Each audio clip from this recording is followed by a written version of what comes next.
So as you can see here, the active social media users from the Philippines as of 2017 is around 48 million. So imagine, napakadami po ang users ng social media sa Pilipinas pa lang. Well, obviously, hanggang ngayon, because we love browsing social media, Filipinos are actually known sa part na yon. Well, in fact, kaya nga tayo na feature lagi, di ba, ng mga international vloggers because karamihan sa mga, ewan ko, napansin nyo ba? They love using Philippines as their subject in their vlogs kasi we always try to, you know, what do you call this one? Filipinos loves to be exposed all around the world. Kaya nga nandun yung ugali rin natin ng mga Filipino pride, di ba? So obviously, ganun talaga ang Pilipino, sabi nga nila. And so, 42.1 million ang Facebook users. Hindi pa kasama dyan yung may mga dual and triple account ng Facebook. So marami dyan. And 13 million Twitter users.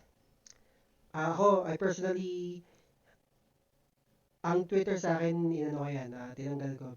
Binura ko, I even deleted my account kasi mas toxic ang Twitter for me. So, yan, magmula nun, hindi na ako masyado nag-Twitter. I personally use Instagram kasi I love taking a look dun sa mga photography ideas ng mga, yun, I follow those photography ideas sa Instagram and YouTube. Yan. Yun lang yung dalawa kong ginagamit. Facebook, bihira. Yan. So, number 4, the Philippine ICT in the industry in 2018. Ito, ICT trends range from companies enhancing their products. Kagaya ng sabi ko, yan, kaya tayo naging ICT Hub of Asia, it's because of BPO. Yan, BPO or call center markets natin. Also, it was a year where VR, AR, alam nyo bang VR? Virtual reality and augmented reality experimentation. Kumbaga, nauso lalo ito starting noong 2018. So, imagine nyo, 2022, mas maraming nasa bahay, mas marami ring gumagamit ng mixed reality sa gaya nito. Number 5, the Philippine ICT industry in 2019, and in the next 2 to 3 years, we will now become a digital native enterprise. Yan. For Philippine organization that wants to be successful in a very competitive global digital economy. Also, out of the box, think tanks. Tech leaders are actively researching on AI and machine learnings, but organizations are prioritizing tech investments. In module number 2, which we will be discussing next week, i-discuss ko kasi doon yung mga different ICT local trends and global trends natin. So magiging aware kayo, ano nga ba yung mga different ICT tools or trending ICT products natin. If you're thinking about cryptocurrency, yes, definitely isa po yun. Diba? So next week natin i-discuss yun para mas maintindihan natin tong parts na to. Yan. Upscaling job through ICT skills. Yan. In areas such as artificial intelligence, di ba? Nabanggit na naman. And machine learning, data science, software service in the cloud, and cybersecurity have become globally in demand this year and will continue to do so. Well, just for you guys to have an idea, like in the near future, like around 20 years from now on, sinasabi nila kasi yung mga jobs like related sa accounting, for example. Accounting, tourism, and mga ganyan. Mapapalitan daw po yan ng mga artificial intelligence. I think you have to be ready and you have to start upskilling your ICT skills. Hindi yung puro lang tayo phone, puro lang tayo Facebook and so on. You should know how to at least, what do you call this? Yan. Dapat alam mo kung kahit kung paano gumagana ang isang artificial intelligence or machine learning. Because ang kakailangan nila kasi in the future are people with strong ICT background para makontrol yung mga or para ma-implement yung mga artificial intelligence. So that's a sad reality sa part ng tourism industry as well. Because pinaplano nga nila, napapalitan daw ng lahat ng mga tourism sa airport, ng mga high-tech. Malamang nag-umpisa na sa Japan, di ba? Mapapansin mo, ah may mga robot na silang ginagawa. Mga ganyan, mga matatalino. Kung kilala nyo si Jarvis ni Iron Man, oh yan, kakaroon ng maraming ganon. So, be very ready sa part na yun. This is actually not to discourage everyone na magpatuloy sa course na pinili nyo, but rather, this is actually to encourage kayo lalo na mag-aral pa ng on top sa skill na meron kayo. Okay? Kaya meron din tayo tinatawag na yan, digital empowerment. So, the country's continuing journey towards digital transformation will pave way for retail and financial technologies and services that integrate seamlessly into the daily lives of the local community. So, advantage niyo yan later on kapag you empowered yourself in terms of technology, hindi lang puro social media. Malaking bagay. Yan. So, kung napansin nyo, sa mga subject nyo nga ngayon, di ba, sa tourism, may mga ginagawa na rin kayo na gumagamit kayo ng computers. Marami na rin. So, inuumpisahan na namin. We are trying to expose everyone pa unti-unti sa part na yun. And lastly, for the future payments, ito, malamang, nauso kasi ang GCash, di ba? So, future payments, and the country will continue to witness creative and Philippine-centric payment and remittance innovations. Okay? However, did you know, ito maganda to Philippines is becoming one of the emerging tech regions in Asia as strong public investments are expected to support the country's economic growth. Yan. So kung napapansin nyo na parang walang nangyayari sa Philippines in terms of the ICT, nagkakamali pa kayo dun. Kasi like in 2020, yan, 5.2 billion agad pesos ang na-allocate for the ICT yan, to support its efforts in rolling out interconnectivity and data security programs.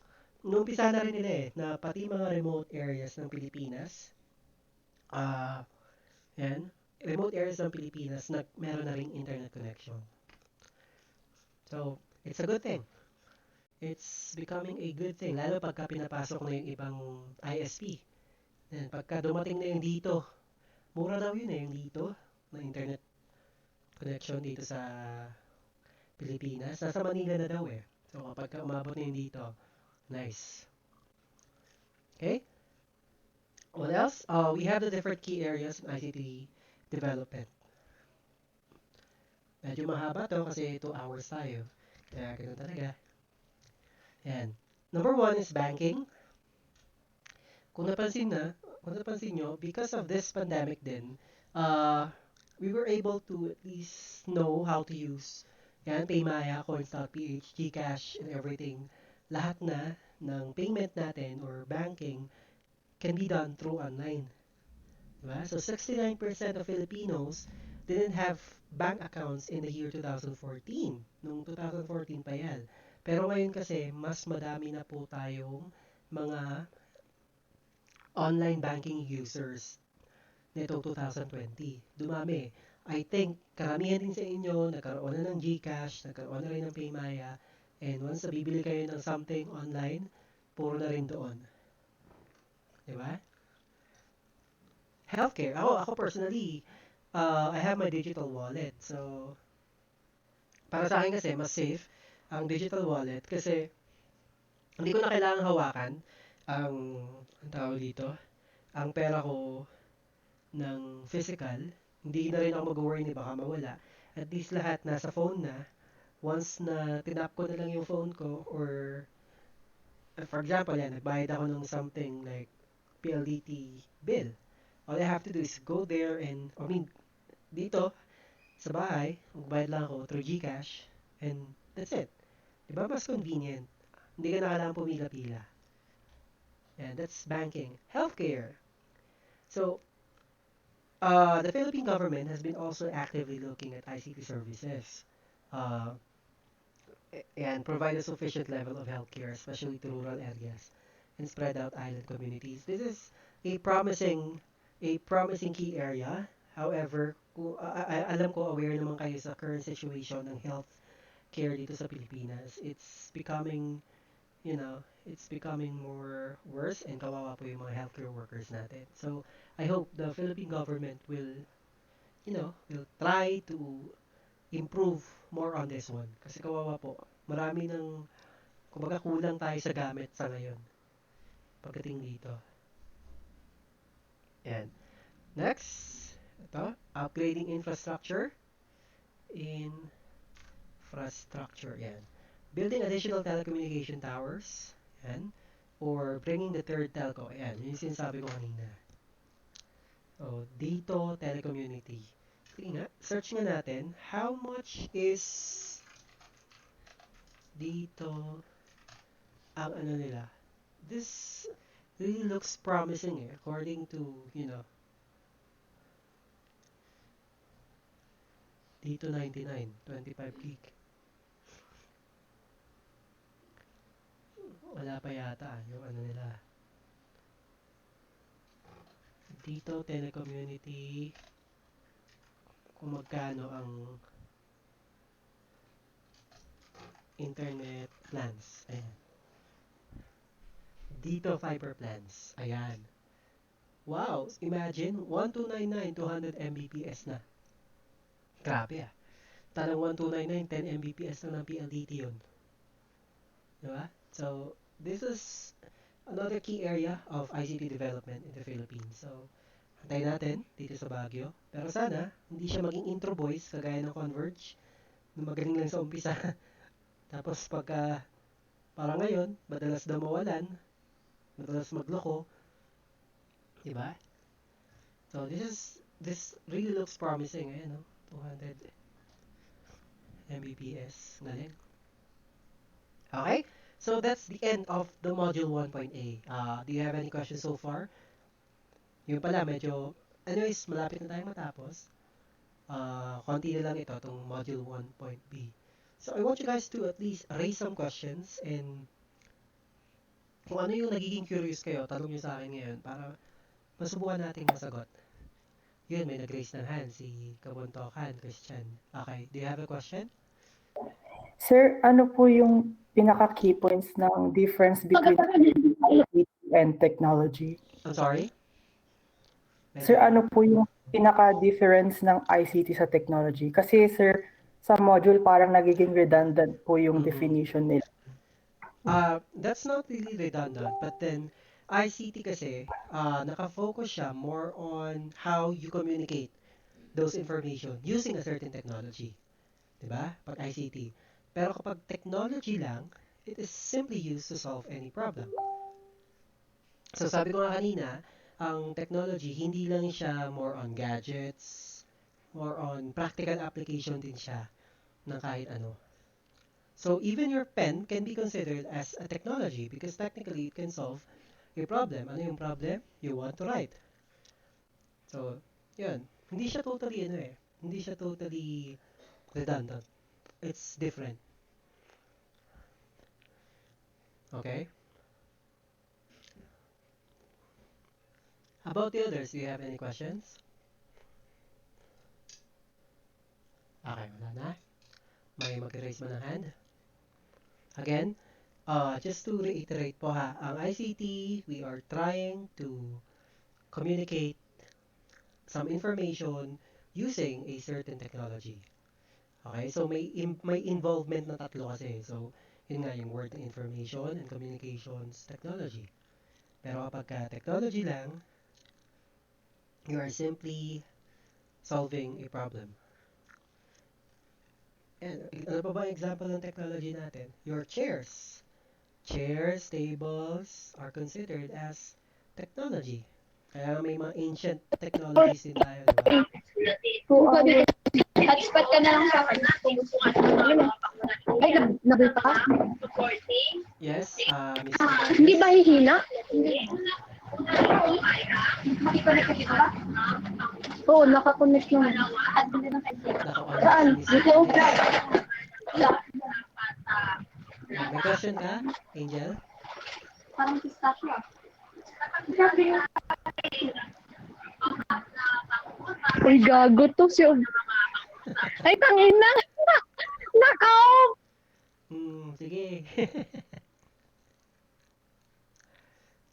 Naka-on mic si Tobanes. Tayo niyan. Naka-record pa man din yung ano natin. yung conference natin.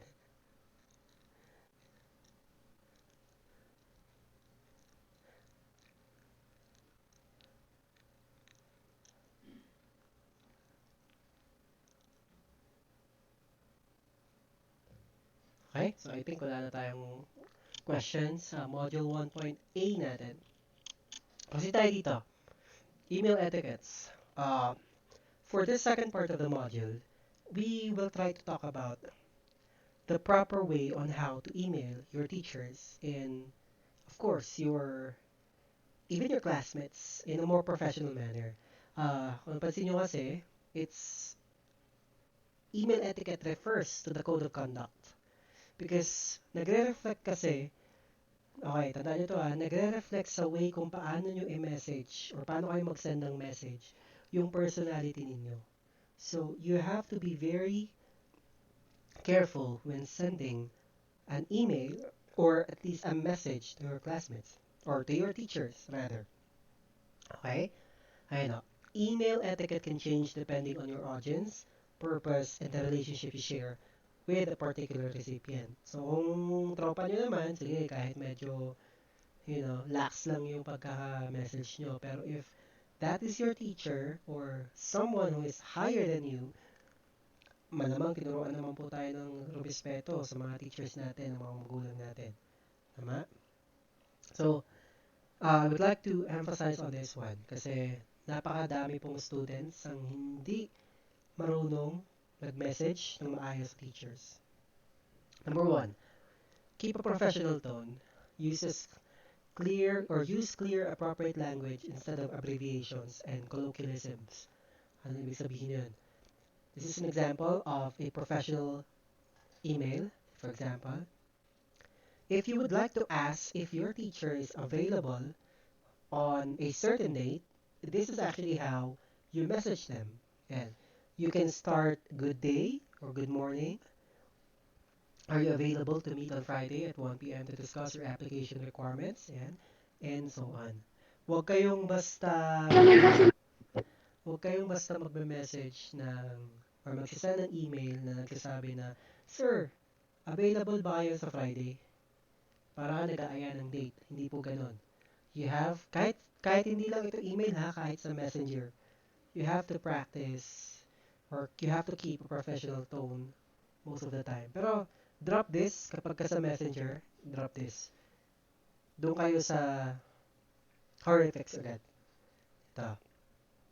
Number 2, have a clear subject line in emails. Yan, say for example, ang lagi ko example dito, if you would like to ask your teacher via email kung may pag-asa pa ba kayong pumasa, you have to choose a subject line that is appropriate. So, kung ako yan, ang ilalagay kong subject, inquiry on my failed subject. Ganyan. So, that's an example. So, you have to have a clear subject line most of the time. Dito. Hindi yung mag-present kayo, magtatanong kayo, Sir, pwede pa ba akong pumasa? Hindi ganoon. Hindi talaga namin kayo re-replyan. Yan. Number 3, include appropriate salutation. Yan. Address the recipient of your email with an appropriate salutation. This is a formal greeting with your first name. Yan. Dear Mr. Manuel. Yan. Good day, Mr. Brown.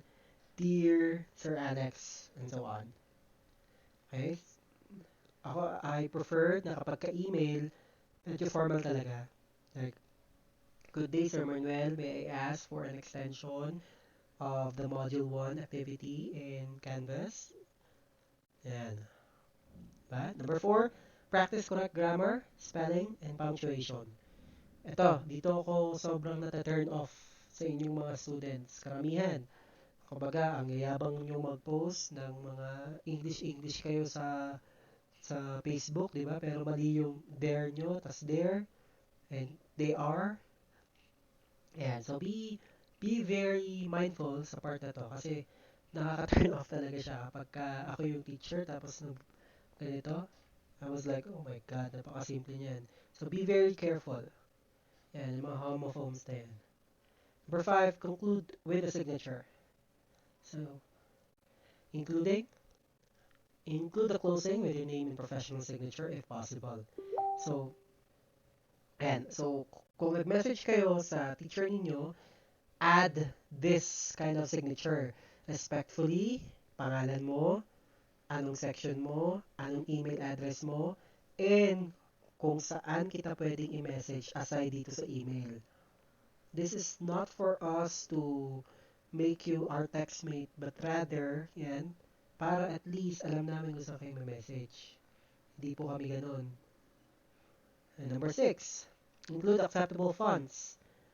Yan, use a standard, easy to read font for your emails, such as Arial, Century Gothic, Times New Roman, and so on. Bawal po kayong gumamit ng, kung mag-i-email kayo, tapos ang gagamitin nyo mga ganyan, bawal po. Okay? And, please take note, hindi po pwede kayong magsulat ng email na naka-caps lock lahat. Okay? Malamang hindi po ito yung first time na sinabi sa inyo to. Pero, if you love writing in caps lock, please try to change that kind of attitude. Because, caps lock, it's a universal language na ibig sabihin is you are angry, you are furious. And that will be very, very inappropriate pagdating sa email. Okay? Number 7, note any attachments. So, if ever na may papakita kayong documents, like gusto nyo ipa-recheck, make sure to add itong part na to. Attach on this email, yan, are the screenshots of my Canvas accounts and so on. Ganun lang siya. So, madali lang naman itong module 1B natin. Yan, I think tapos na pala tayo eh. Saktong 2 hours. Yan. So for your activity, you can now answer activity in Canvas. I think madali lang naman siyang sagutan. Yan. Pahinga nyo technology if the word given is falling under technology. ICT if the word given is falling under ICT. So, just to reiterate, ICT, nakikipag-communicate ka na using a certain gadget. Tech, sinusubukan mo lang, it's practical application used to solve problems. Tandaan nyo lang yan. So, laptop is obviously, yun na yan. Electric fan is indeed. Diba? That's the first written work. For performance check, this is 30 points. Ayan. You were absent from your subject in empowerment technologies for 1 week because you had been in the hospital due to a UTI. You are required to send a complete excuse letter to your subject teacher, John Doe.